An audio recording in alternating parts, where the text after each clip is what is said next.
Are you guys ready for another stock market movers? We got a bull of a market. If you think of right now, it just continued going. Will it turn around? Doesn't seem like it wants to stop right now. I'm not getting in front of it. The question is, are you?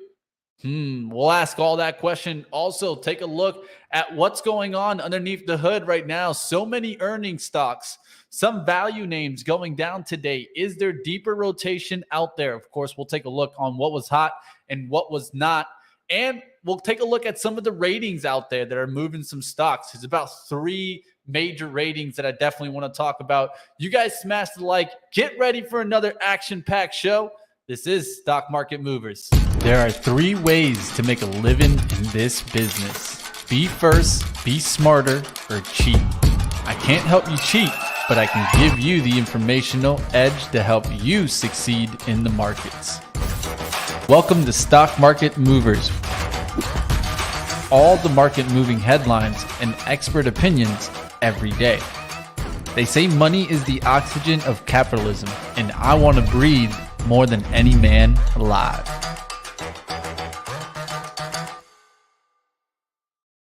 Up, team?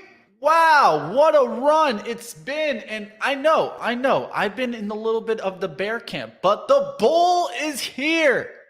And the bull keeps taking control. Let's go to the SPY. You guys can see it on the daily action. Let's go to the daily action. You guys can see how we're pushing towards that circle right there. Now we're getting through. Was that the bottom back in June? I'm not sure, but definitely the October low.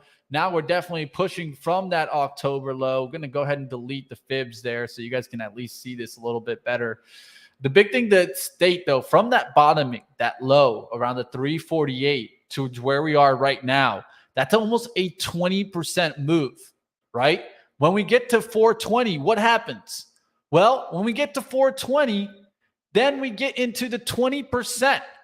20% from the lows into that level is a new bull market. Just like from the highs, the all-time high, we talked about we came in a bear market when we went from the all-time high down 20%, right? And that was somewhere in the, let's say, the 380 range. That's when we really got into the bear market, right? 20% from the highs, 20% from the lows. We're working our way back there. And once we get to that 420, yes, there will be that new bull market mentality, just simply off the levels, right? But we are pushing. The only question is what will happen from that, right? Will we get hard downturn pullbacks? And also, will money managers be looking for these pullbacks to buy the dip, right? Of course, we've been talking about buying the dip, selling the rip a lot on Pre-Market Prep, our flagship show, 8 a.m. every single morning. If you aren't catching that, I don't know what you're catching in the morning. But definitely, the SPY pushing higher. Let's go to the 15-minute. You guys can see now into the 417 handle. This is why I'm not just shorting stocks up here, because it doesn't make sense, right? It just continues to go higher and higher. This is exuberance, irrational exuberance. But there's nothing wrong with that, right?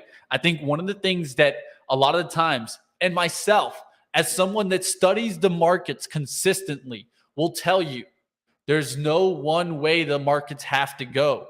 There's times where the market seems like it's in tune with fundamentals and logic, I'll say, and that logic being what? What we study in the books, right? What we think about the markets really work and how they work. I've read tons and tons of market books, right? And what does that show me? Is that sometimes we're going to fall out of that connection. Sometimes we're connected with that knowledge. Sometimes we're not. Right now, we're kind of more in that exuberance mode. Euphoria takes over. FOMO starts to hit. There's no reason for some of these stocks to make this type of lift. The only reason is, buyers coming in, FOMO hitting, right? January effect came in, started pushing these stocks right back. And I think that this is where the markets get hard if you're that type of market enthusiast that really trains themselves to going based more off of the book knowledge than what you're really seeing, right? And I think this is the hard part of the markets. It's never always just in tune with this logic. And I think we all need to come to a realization that this does happen. That does make the market harder than easier, because sometimes we're in tune with the fundamentals and it seems like cash flow is everything. And right now, you can pretty much throw cash flow out the window because it doesn't even matter right now. Some stocks that have cash flow are starting to pull back. Some stocks that are just burning through cash, ripping through the roof. We always got to be flexible, especially as day traders, to try to catch some of this mentality. And we'll see how long it lasts, right? 2020, you guys saw it. Some of these meme stocks went to the moon and then they came back down, right? Will that happen with some of these stocks? Because really, when you look at it, it's been a lot of the growth names carrying the run.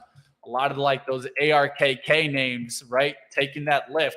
Look at ARKK now back up there to 44.90, starting to come back around for that 50 mark. And now above the 200-day moving average. Actually, for me, above all moving averages, something to definitely catch, right? Now, of course, as long-term investors, what are they going to be thinking? Well, should we buy the dip on the pullbacks? That's what money managers will have to consider, especially the ones that were on the sideline through all this action. We'll have to wait and find out what happens there. But like always, you never really know, right? The markets could come back in tune with fundamentals, or we could still be rocketing off a story, rocketing off of short interest, right? The dash for trash is working. And until it isn't, well, the trend's your friend, right? A lot of people say that don't fight the Fed, don't fight the trend. Well, right now, it's kind of a little bit of mixed signals, right? If you are taking the bigger move there, the Fed clearly stated yesterday it would be very premature to declare victory. But that does not what I see out there. The bulls are declaring victory right now. They are trying to take it to the top. And like always, it can keep getting higher. The froth right now in the market is rising. But will the froth get out of control? That's one thing that we need to keep in mind. We'll see what happens. Let's get to the action today. Of course, the SPY overall is trying to continue making moves. It just got to the 417s, just turned around on the kind of the 15 minutes. You guys can see how we're topping around this 417. We need to keep an eye on it. What did we get today? Well, we got initial jobless claims coming in at 183,000 versus 200,000 estimate, showing more and more that the jobs stay robust, right? That's not weakening anytime soon, at least for right now. Something to keep in mind. Of course, we did get earnings reports from Meta. You guys see how this has continued. Today, it pushed and pushed. I thought that maybe, it was a little extended this morning. Could we pull back some of the gains, right? Well, there you guys clearly see it. It's continuing to push. It said, forget that. We're going to push higher. I mean, you look at it since kind of the November time to where we are now, Meta is up over 100% in about 3 months. Just crazy to think that we're right back up there towards almost 200 on Meta when it took how long to get here, right? We're back here towards kind of June pricing almost. And it took a long time to get down towards those bottom lows, right? From that June. It took about 5.4 months. In 3 months, you're right back up there. That's how easy the bull market can come right back. Now, the only question is, will this pull back? I think at some point we might get a pullback in Meta, but it's been really strong. And you can see from the volume today, the bulls feel they're in control and they're keeping it higher. Of course, some of the interesting comments, I think, in Meta that I want to go ahead and state were when you looked at their ad impressions were up 23% year over year, but the average price per ad was down 22% year over year. So what do I think Meta's doing here is Meta's going after getting more customers, lowering their price on that ad, but keeping the ad impressions higher So their earnings don't look as bad, right? We could clearly see that also in the EPS. $1.76, missing the $2.22 estimate. What does that show me more? The margin compaction here. But if you look at the sales, 32.17 billion beat the 31.53 billion estimate. And this shows me more and more that they're focused on what? Just trying to make those revenue goals. Even if the margins get contracted a little bit because the price per ad is down, they can keep these ad impressions up. It's going to be looking not that bad. And of course, it doesn't hurt you when you announce a $40 billion increase to its buyback authorization, right? That's continued to push there in Meta. And today we've continued the squeeze in stocks like Carvana. It hasn't been that big of a push today in Carvana, but man, what a last couple of days it's been in stocks like this. Today, I saw some other ones making some lift like Upstart, Affirm, right? These are stocks that have been truly beaten down and continuing to run a little higher. All right, let's go ahead. I'm going to do one last one, and then we'll get into our interview today. I want to do ELF. Reason why is because at the end of the day, we've been seeing this one kind of get the lift. And we were talking about this one just recently with an analyst right here on beauty. And we've talked about how this has been one of the strongest stocks in all the pandemic, right? I mean, look back, 2020. Look where we're on for ELF. We're all the way up there, 708%, right? It's been an absolute monster. Today, how's it been trading? Pulled back here towards the support, a little bit slightly below that, going towards around the 63 level. Now climbing right back up there. We'll see if it gets through 70.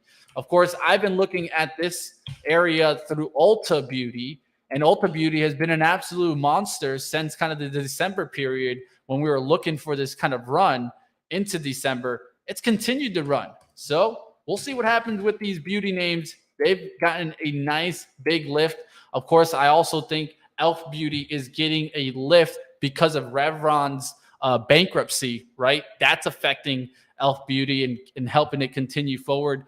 So I know that a lot of times we don't think about these types of stocks being so strong, right?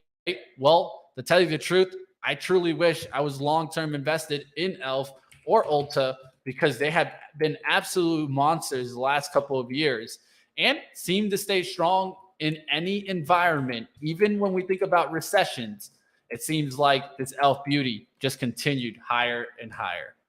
All right. In their estimates, just to kind of give you that outlook, their Q3 EPS, big beat, 48 cents beat the 23-cent estimate. Sales at 146.54 billion beat the 121.81 million estimate. And they did raise their guidance moving forward. And the revenue, big raise, high end of 545 million versus a 489.78 million estimate. So I don't see this company slowing down anytime soon. They've been absolutely a monster. All right, I'm going to keep going. We're going to get towards our interview today, catching up with the chat. If you guys are new to the show or just checking in, say hello. It's good to see you guys out there. Beach Bum, how we doing, Easy? What's going on, EKS? Will we get up there towards the 420? Big levels on the SPY that I'm looking at. Right now, 417 has been kind of the high. Can we just continue? It's been kind of a little bit of a slow drag up after we kind of pulled back to 412s. All right, but that's enough of the market. We'll talk a little bit about that on what was hot and what was not coming up after our interview. Let's get right to today. And of course, we got our guy back here, Giles Coghlan, Chief Market Analyst, HYCM.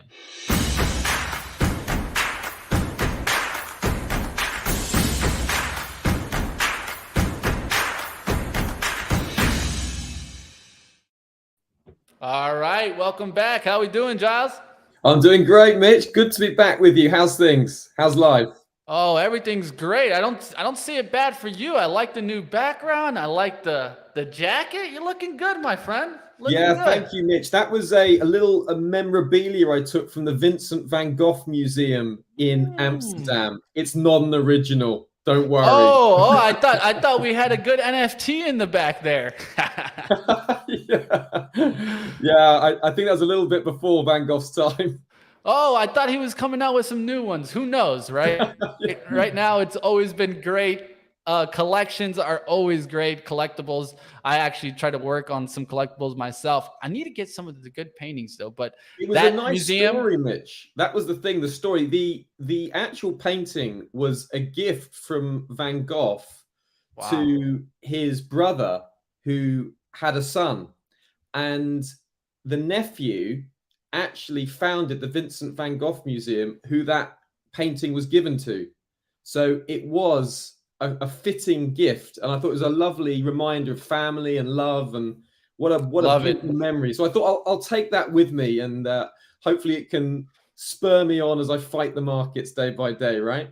Love it, Giles. Well, you're back with our family here, and so let's take a look into the markets, right? Bank of England. Yeah, the Bank of England raising rates again, right? Yeah. What do we see here? Yeah, let's take a look. Let's take a look across the pond. What do you see right now? Let me see. Can I share my screen, Mitch? Is that okay? Of course. I love that. Down at the bottom, you'll see present. You'll see shared screen. First, I'll show you some windows. Top right tab can share an entire screen. Got it. There you go. I see your screen. There we go. You ready to go? I'll put it up here. That's all right. Great. Okay, so the Bank of England today really answered a question that we were trying to work out, which is, what was the Bank of England's biggest concern? Was it rising inflation or was it slowing growth? The Bank of England was really stuck. I think the Federal Reserve actually helped the Bank of England out last night, because Jerome Powell has sort of said, I think we're winning the battle against inflation. Tentatively, he's confident. Now, the Bank of England had the same kind of confidence today, but you have to bear in mind that in the UK, headline inflation is 10.5%, right? So it's 7 and a bit percent in the US, but headline in the UK is 10.5%, and that's down from about 11% it was in September time. Then it dropped to 10.7. So we have had 3 consecutive drops in headline inflation, but it's still quite high. So what's quite surprising is that the Bank of England has felt the confidence to say, we may not necessarily need to hike again. And that's what they did today. They hiked by 50 basis points, but they indicated that they may not need to hike again. Now, in the December meeting, there were 3 dissenters. 1 went high and 2 went for no change. Today, that 1 high dissenter has gone.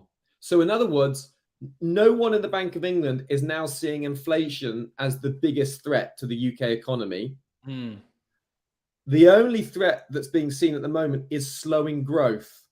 And since December's meeting, we had retail sales, which was a big miss. Services PMI was a miss. So since the December meeting, what the Bank of England is now saying is we're concerned that slowing growth is the biggest issue. So that brings us to the short-term interest rate curve. And if you look here, the terminal rate now for the Bank of England is to only hike potentially by 1 more interest rate hike up to 4.25%. So great news for people renewing their mortgages. It means that the mortgage rates in the UK are likely to be lower for those renewing them in the next sort of 3 to 4 months. And if you look at what's expected, it's now a 40% chance, just under, that there won't be any interest rate hikes at the next 23rd of March meeting. So that was a dovish reaction from the Bank of England, and we saw the pound fall against the dollar.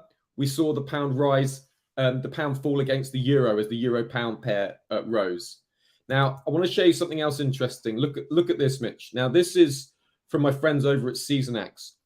This is the reaction of the pound US dollar when there's a Bank of England interest rate hike. Do you see what tends to happen? There tends to be a sell the rumor response. You tend to see the pound selling off when the Bank of England hikes interest rates. And then 2 days later, it tends to gain back up to pre-release kind of levels. So what's interesting is if you look at the pound at the moment, you can see the pound selling off against the dollar.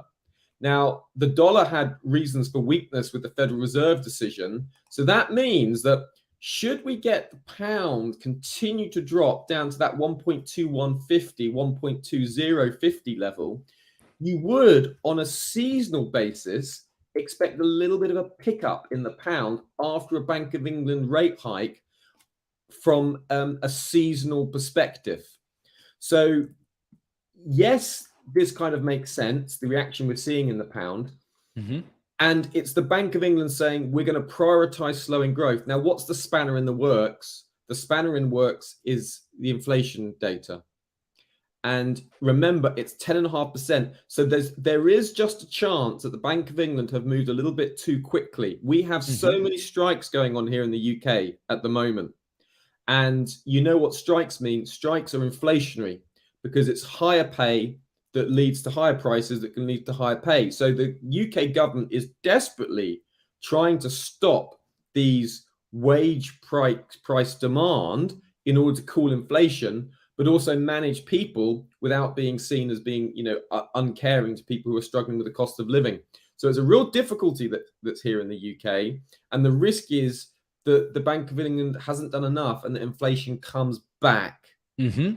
And I think when you say it like that, Giles, really, that's very similar to our situation too, right? That's interesting. Yeah. Very similar. I mean, the way that I look at it, I would just, if I pulled out Bank of England and what you just said, and I'd put our bank there, it'd be very similar. Yeah. Very similar. Yes, they're starting to see inflation coming down. Yeah. Yes, we're starting to see that it is a good trend. Inflation's still high, not as high as it is for you guys, but still worry. And then stagflation starts being the concern, right? Yeah. And the growth. What will happen there? Can we really truly get through this area with kind of the soft landing too? I don't know the labor market, how it is in England. How is that? Because I know in here, we can't get even a weakness to show up. Yeah, it's tight. Although I was looking at the US labor market and like the headline jobs numbers, it is gently falling. Yeah, okay, the US is still adding jobs. Yeah. And I saw for this Friday expecting 185,000. So it's still an addition to jobs. But every day there's a new news item. Someone's cutting jobs. Is it PayPal? Is it Microsoft? Is it Amazon? So job cuts are coming and they're out there. So I do think it's just a question of time before it shows up in the data. And I have sympathy for the Fed because of the monetary policy lag effect. An interest rate hike today won't be felt in the economy until 12 months down the line. So they've got to try to play this tricky game. And it's difficult, isn't it? Because I envy your situation there in the US a little bit, because I think if headline inflation is sort of, 6.5%, 7+%, that feels a luxury compared to 10.5% here in the UK. So I think there's a particular difficulty for the UK with such high inflation. And the labor market is tight. Unemployment is low. People are able to strike. And the risk is if more and more and more people strike, then inflation gets into the wages, like it happened in the 70s with all the unions striking, boosting wages. And then this inflationary problem becomes cyclical. Whether that will happen or not, wiser heads, I defer to wiser heads than mine, Mitch. It's a very tricky conundrum to actually unpick. And the amount of data that people look at, I've read people making cases for both sides of the argument. So I just try to be data dependent and look for the short-term opportunities as they arise. Yeah, I'm going to go ahead and I'll bring up the EWU here, an outlook that we can try to take a look into, right? And just like we've had here in the US, you've also had a recent run, right? It seems like those October lows really seem to be hanging in here, especially like the EWU. And for us, the same thing. Now, the only question that we have to start asking us, is this a bear market rally or the start of something bigger? What do you think, Giles? Have you got the FTSE 100, Mitch? Yeah, I can do it. Pull that up, yeah, and I'll show you something interesting, right? So got it here. Yeah, that's great. Thanks, Mitch. At the start of the year, investors were very cautious about going into US equity markets originally, because that it was almost the consensus view that the US was heading into a recession and everyone was very nervous. But as a consequence, European stocks became much more in vogue again. And you'll see the FTSE 100 actually broke out of all-time highs. And that's because how depressed the UK index has been. Is it Brexit? Is it the Russian-Ukraine crisis? Is it COVID? There was just a string of negative headlines keeping the FTSE pressured, but it broke out over through all-time highs. Yeah, Chit, you can see it there. You see it broke through those all-time highs early in January. Yeah. So the FTSE 100 is still relatively cheap compared to the extent that we've seen US equity markets rise. And if you pulled up like the Dow, the NASDAQ, and the S&P 500, and you looked at the pre-COVID level, you know, we broke through the pre-COVID level during the lockdowns in the US indexes like a rocket ship, but the FTSE 100 stayed pressured underneath the pre-COVID level. So there was a bit of sort of pent up demand really that needed to be expressed in the FTSE 100. We've made a little bit of grounds potentially on the Northern Ireland Protocol with some Brexit arrangements and more positive signs being made. But the FTSE 100 is still quite good value relative to US indices because of the negative risks that have been keeping people away from the FTSE 100. So I do think it's like attractive for like a medium long-term investment. The FTSE 100 is attractive. Yeah, I mean, and it shows, I mean, breaking back up towards those pre-pandemic. And I think that one thing that we need to start asking ourselves also is, you know, are we even going to see that recession? Because I don't really think that we've seen it, right? And I think that that was such a concern for so long. If anything, we were concerned about even a global recession, not just, you know, one here or over there, but the whole entire globe struggling. And it doesn't seem like that's what's happening right now. And it was China bouncing back, wasn't it? That's what's given a lot of confidence. And I saw that early at the end of last year because of the vaccination of the elderly people. It was the big thorn in China's side. They weren't vaccinating their elderly. So as soon as they prioritized that, I knew that's as close as a command economy gets to pivoting. They're not going to come up and say, oh, sorry, guys, we made a problem. We'll sack a few ministers. Everything a command economy does is always brilliant. It's always amazing. You never criticize it. So when they started prioritizing vaccinating elderly, China's now back. And the IMF said that that's going to boost global growth this year, mainly because China's reopening. So China probably is not going to fall into that recession that was feared. The Russian-Ukraine crisis is a constant drag and a risk, but it's not become the apocalyptic outcome that it could do and that people have feared. And the US is teetering towards that soft landing, certainly closer towards a soft landing than a hard crash. So you're right, Mitch, that global recession, though, that picture has faded in the background, hasn't it? Yeah, and it faded really quickly while many were knocking on the door, if not really saying it was almost inevitable, right? I mean, but that's Twitter for you, isn't it? That's that the stock market bears. It's a compelling story, isn't it? Everything's going wrong, everything's going terrible. So there's something inside our human nature that we pay more attention to negatives than positives. So a negative is something we might have to avoid, take action. So we focus more on it. So I think there's that.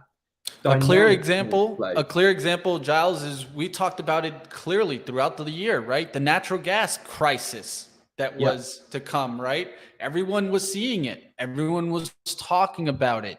Now, where's natural gas? Yeah. I mean, I had people in the chat joking around. They were like saying you might as well buy air versus buy natural gas because it might be cheaper. Yeah, well, they couldn't give natural gas away at one stage because it was a byproduct, wasn't it, of oil refining, and they'd literally just be burning it off because it was better to burn it off than to have the hassle of moving it around. And we're heading back to those times. Yeah, and one last thought. I know that you keep watch on this very steadily. What about gold and silver? What do you think about this? Yeah, so gold and silver has continued potential upside, even more so after the Fed's last decision, because they've moved towards short-term interest rate market pricing. They're moving towards the prospect of interest rate cuts at the end of the year. I know they haven't said it, but just the fact that Powell's noticing two-way risks, he's mentioning that. So if gold for me is a buy on the dips, and silver's a buy on the dips, but it's just the timing. You've got to use tech to make sure you manage and your risk. And obviously, gold's had a good bit of upside recently. But for me, non-farm payrolls tomorrow. Get a big miss there, and then gold will just carry on its merry old way to the upside. So anything like probably above, like anything below 85,000 for the headline.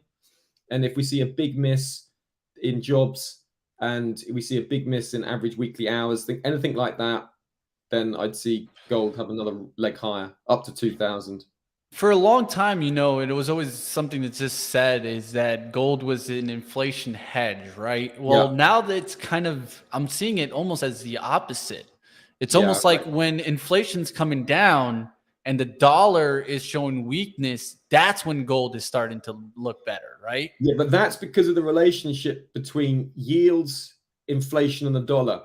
So the one chart I look at always to get my head around gold is I want to see the dollar falling and real yields falling together. And when they're both falling together, gold rises. And that's what they're both doing at the moment. So as long as that dynamic maintains itself, then gold can keep gaining. It's the one chart I just quickly look at just to get a sense of it. Well, thank you, like always, Giles Coghlan, joining me, talking about all different areas. We talked across the pond. We compared it to our markets here, right? It seems like we are having similar situations. I know that we keep battling the inflation, but there's really true optimism behind this market now. The only thing we have to kind of focus on, will the narrative move back to recession? That's something to keep in mind. Right now, it's seeming like it's not on the table. Giles, will have you back on, and definitely stay active with Giles Coghlan. You guys keep up with him. Great follow on Twitter, and appreciate you always coming on. Have a good one, Giles. Thank you very much, Mitch. You have a good day. Take care. All right, there you guys have our interview today. Enjoy Giles bringing in some graphics today. It was fun. Definitely. Let's get back towards the action. Let's take a look into the SPY. How are we doing right now? Going right back towards that 417. I know. We're almost there, team. 420, right above. Will the light turn green? We'll have to wait and find out, team. But it's been an incredible run, that is for sure.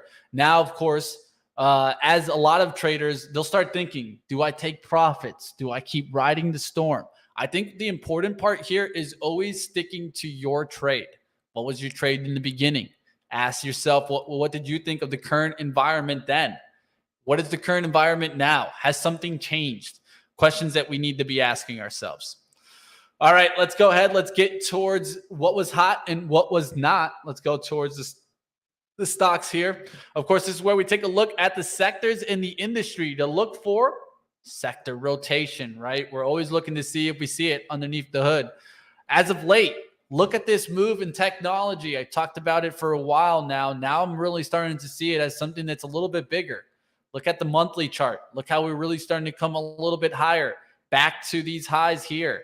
This is, of course, going to get us towards kind of the September time, back into the June time, right? Back actually the May time. That's 5. That's May. We're going to get back towards that high. That's going to be this is an index for me, so I don't want to give you guys levels really to look at, but it's more long perspective. Why do I like looking at this? It's because it's equally weighted. And another thing to point at, just to kind of point at like support, right? Well, it looks like we were holding that as support, and it's come right off of that. So now we got to start looking, are we going to go into some sideways period of time? That can always happen too. But let's get into let's look underneath the hood. Sorry about that, team. Let's look underneath the hood, looking at our leadership, right?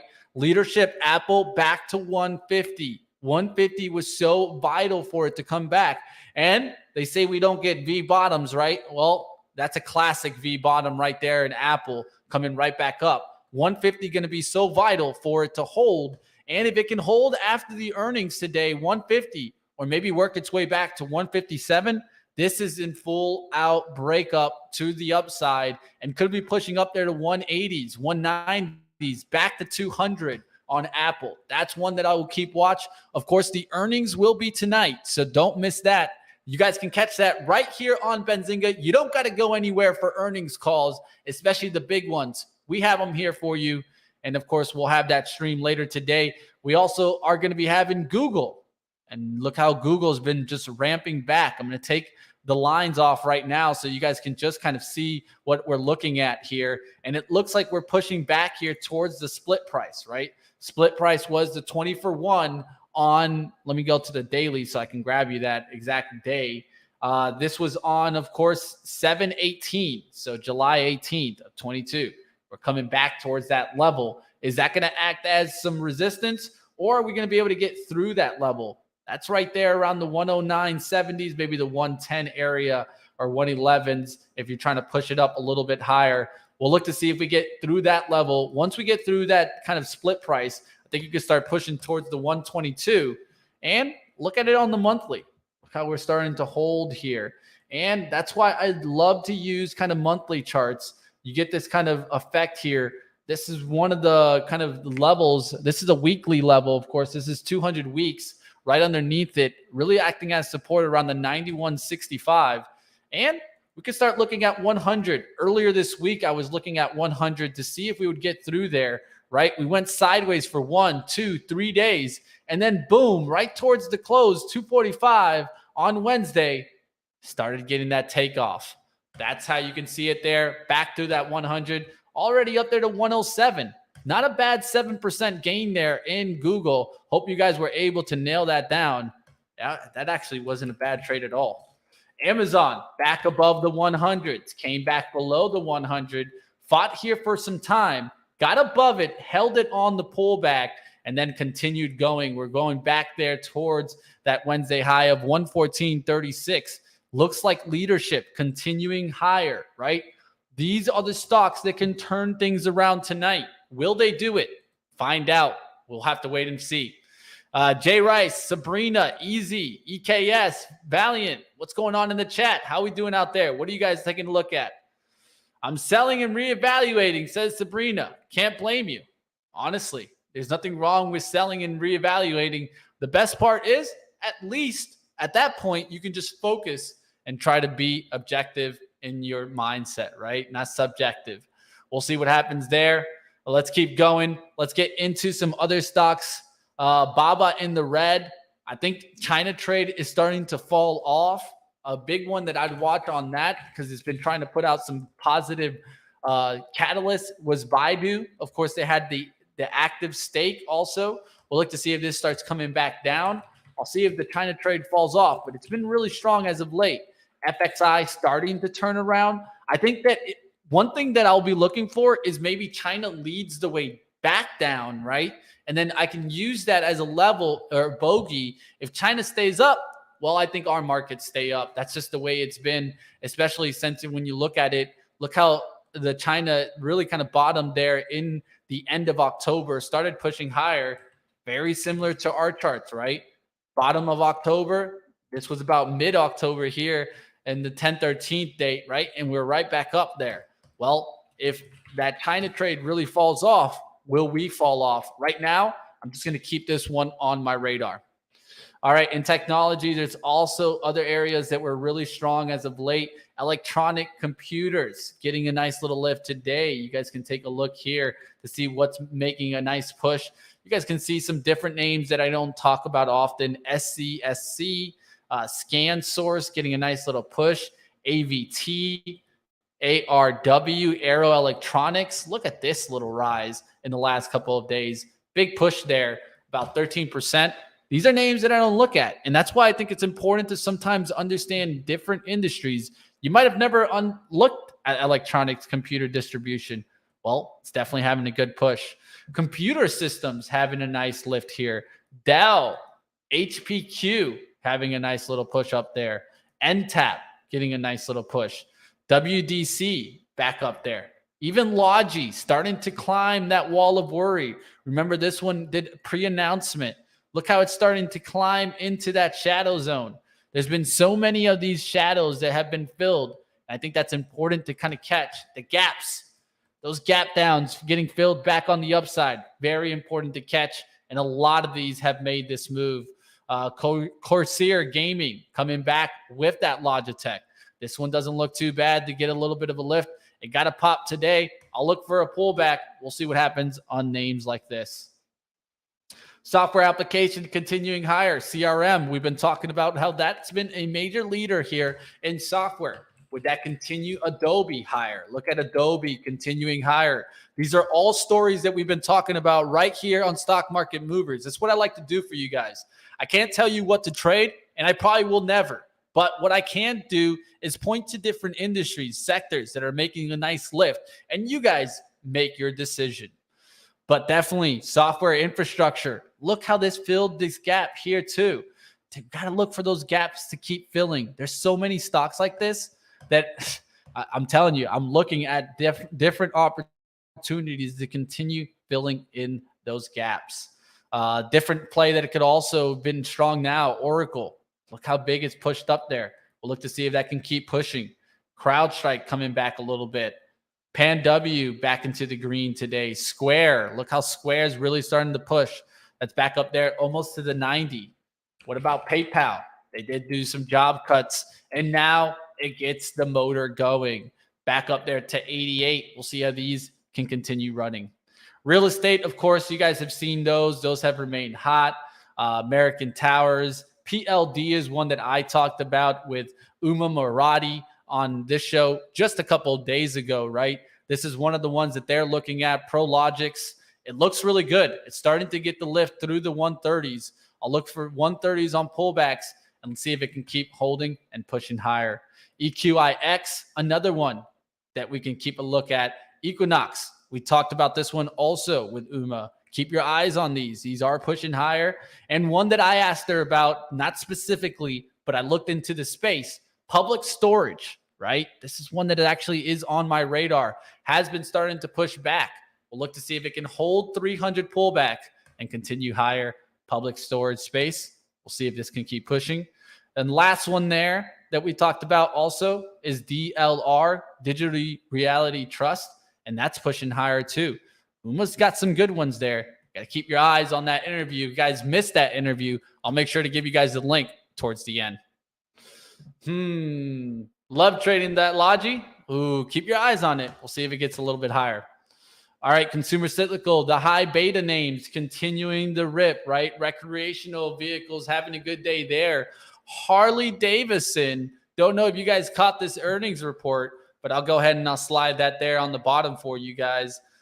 We weren't able to cover it this morning on pre-market prep, but Harley Davidson EPS at 28 cents beat the 6-cent estimate. Sales at 918.68 million beat the 912.55 million estimate. They do see fiscal year 23 HDMC revenue growth of 4 to 7%. So we'll see what happens in Harley Davidson. When's the last time you guys rode a bike? Anybody has a bike in the chat? I want to catch up with you guys. Who has a Harley or any kind of bike? I know I've always wanted one. The wife won't let me, though. We won't talk about that, though. All right, you guys are seeing those continued higher. There's some other ones here that are also kind of pushing. You see them all kind of getting some lift. Look at Winnebago getting a nice push up there to 70.21. That's a nice little push on the day. It's about 8% on the day. Not a bad one there. Malibu Boats. Who's buying a boat with these interest rates? Well, that just goes to show you it doesn't matter the story right now. They're just buying it up and continuing to rip. All right, Jim Cruz, you got a bike, man? Oh, you got to let me know which one. All right, let's keep going. We're getting out of residential vehicles. You guys see home improvement stores continuing higher. Home Depot, Lowe's with a nice little push. Now back through that 220 area. We'll look for pullbacks below that to maybe try to catch the dip there, but definitely strong Lowe's and Home Depot. We can get into other names here. There's leisure names, right? Your cruise, your bookings. These have been really strong. Look at booking holdings. Look how the lodging has been doing.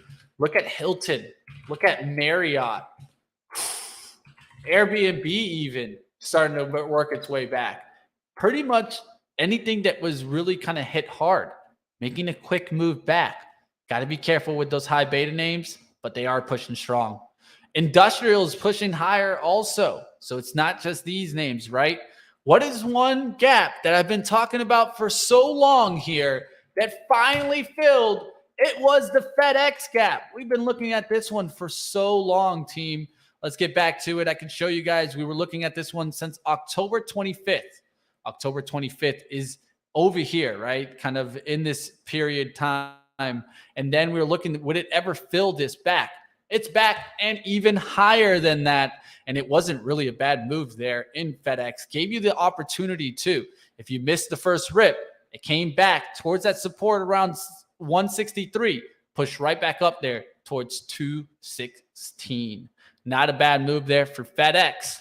And not a bad move overall. I mean, look at UPS continuing higher. I talked about how this one could get the push of FedEx right back through it. And there you have it. Not a bad move there. All right, another area in industrials to keep watch, right? Honeywell had earnings today. It got hit hard on the earnings, and look how it climbs the wall of worry right back up there. Honeywell's earnings, EPS, $2.52, beat the $2.51 estimate. Sales of $19.9 billion, missed the $9.25 billion estimate. They did give fiscal year outlook revenue, kind of a mixed bag. Lower end, below the estimate, higher end, above the estimate. That's how they give it sometimes. And the same thing for their EPS guidance, 920 on the high end versus a 914 estimate. Low end would be below that 914, of course. But Honeywell climbing the wall of worry just tells me that GE staying strong, right? Look at that push. And this has been an absolute monster. A lot of people have forgotten about GE, right? Well, the forgotten story, staying strong. So many people and investors, like let's say back when, GE was just kind of just tanking, was just a dog. I mean, just look at the monthly chart, right? This thing used to be back there at 365. It's making its way. It did plenty of splits here to try to keep itself alive. Can it keep pushing? Can it get back through towards the 100? Well, it's been really strong. Who's to say no? All right, let's keep going. We'll take a look at some other ones there. ITW was one that we talked about when it broke through this 234. It was alerted. You can see that created on 130. That was talked about with someone here, right? In this chat. That's what it's all about. Press the thumbs up. We're all here for each other. ITW, diversified industrial. We're going to look for that nice little break above. Look how you're there. Boom. 52-week high. And if anything, yeah, all-time high in that ITW. Illinois Tool Works getting a big breakout level.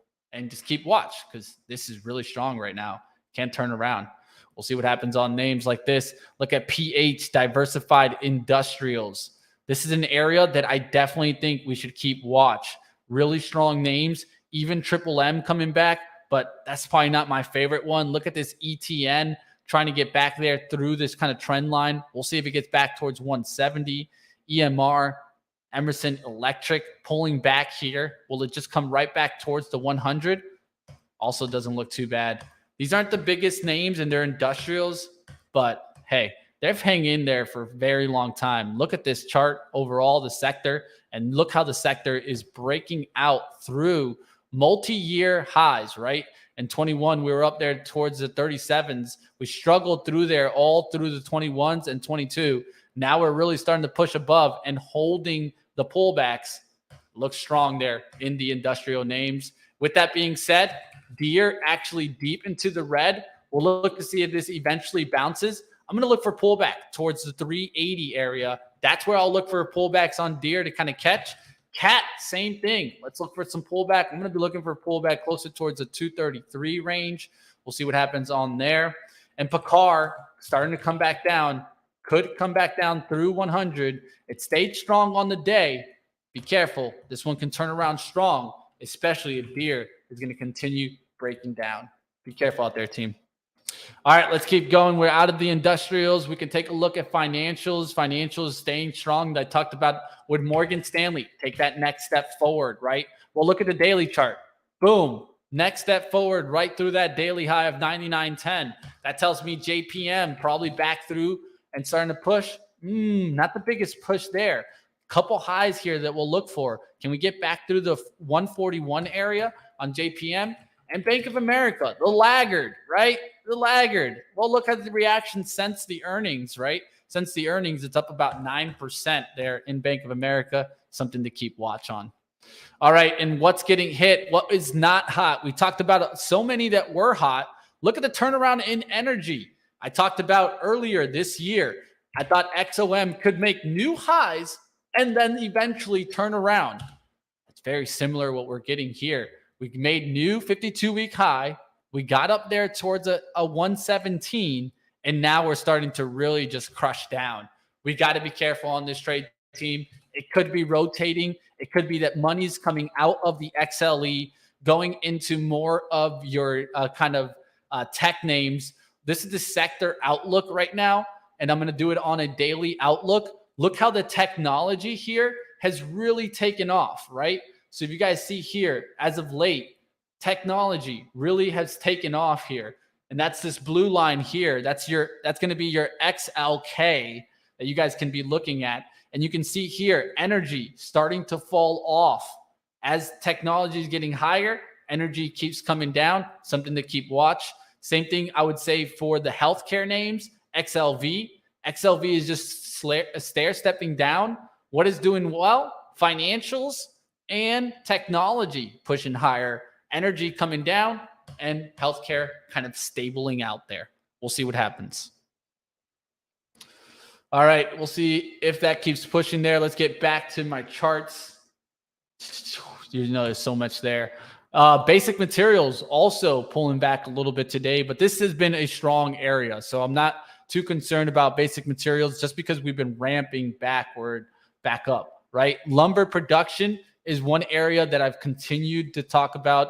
WFG, we'll look to see if that can continue higher. BCC is another one that I talked about way before we got this lift. We were looking at this one as we saw this WFG start breaking out here in the 80s. Now BCC, big push. Boise Cascade Company, nice little lift there from 75 up there towards the 80. Today pulling back about 50%, coming right back for that 80. We'll look to see if we close above 80 today. Looks like it was in the after hours that it actually had that spike there towards 80.41. Look to see if we get above. All right, defensives also coming down. Not going to talk too much about that, but of course the value trades coming off.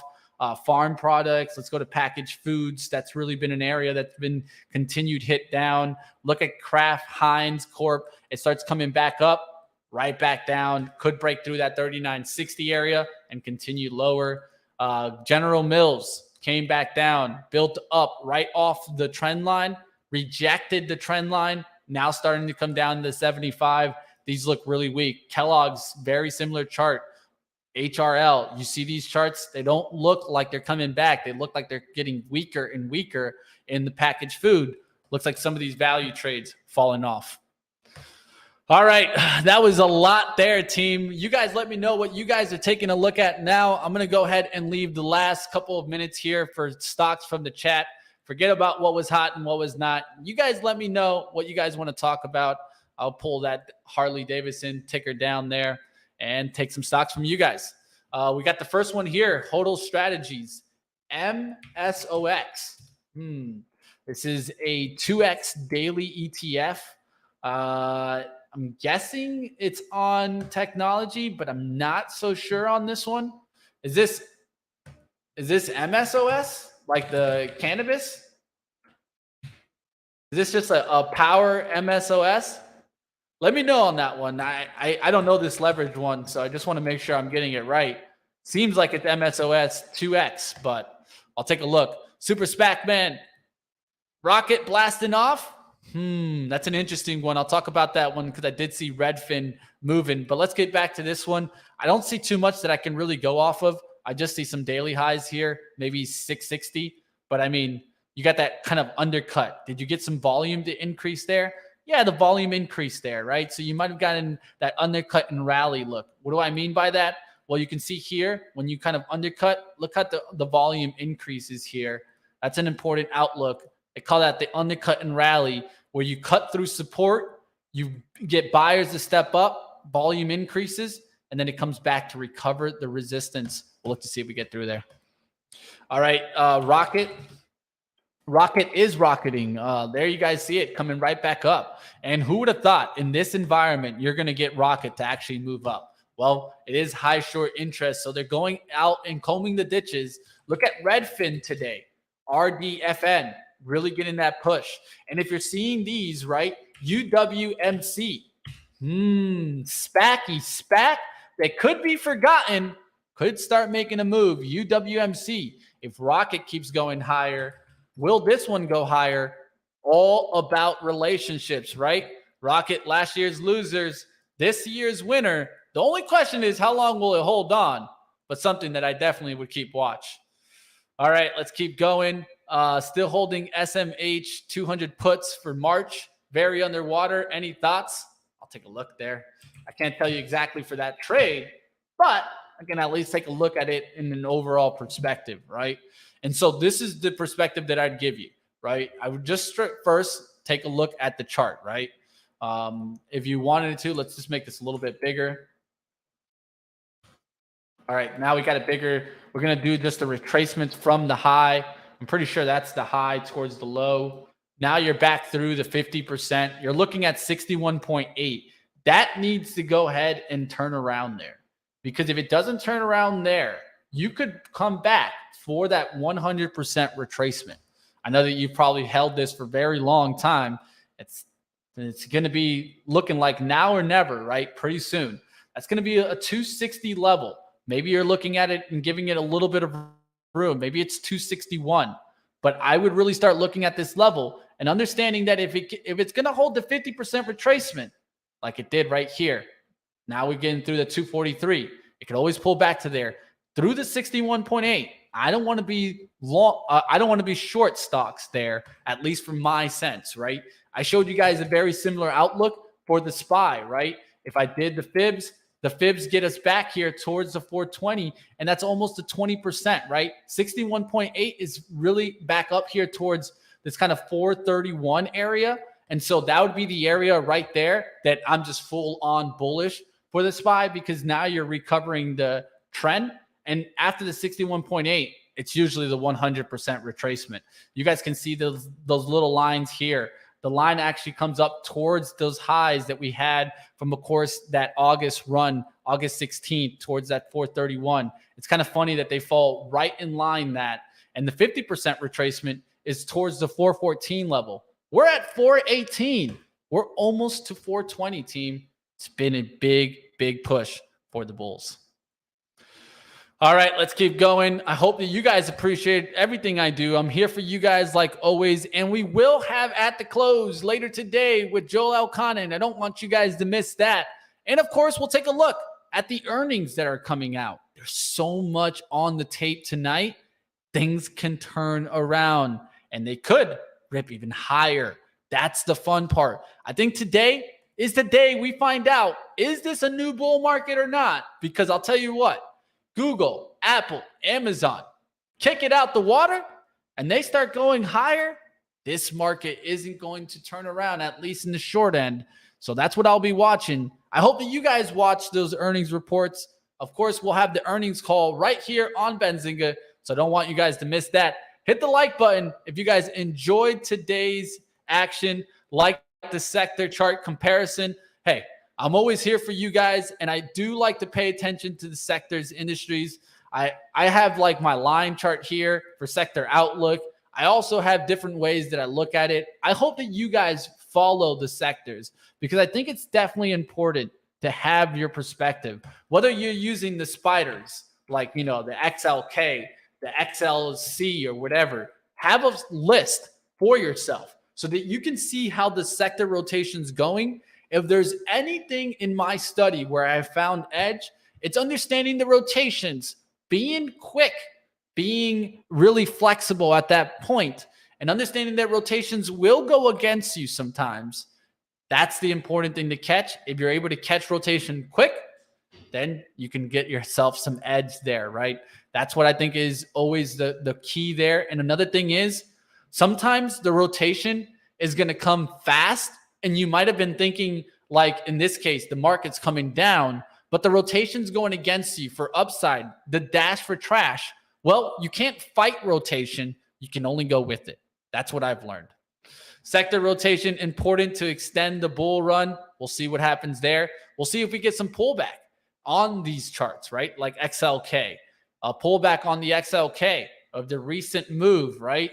It's been a big lift, right? But if we put it down there towards, let's say, the beginning of the year, kind of that January 3rd move, that'd be a pullback all the way to 132.96. So you can see how far we've really run. It's been a big push here in the XLK. So maybe you're just looking at XLK to give us a sign, right? Look how strong this is. Look also how it looks very similar to the Qs. Qs seem to be in just pure on bullish mode. We'll see if this turns around.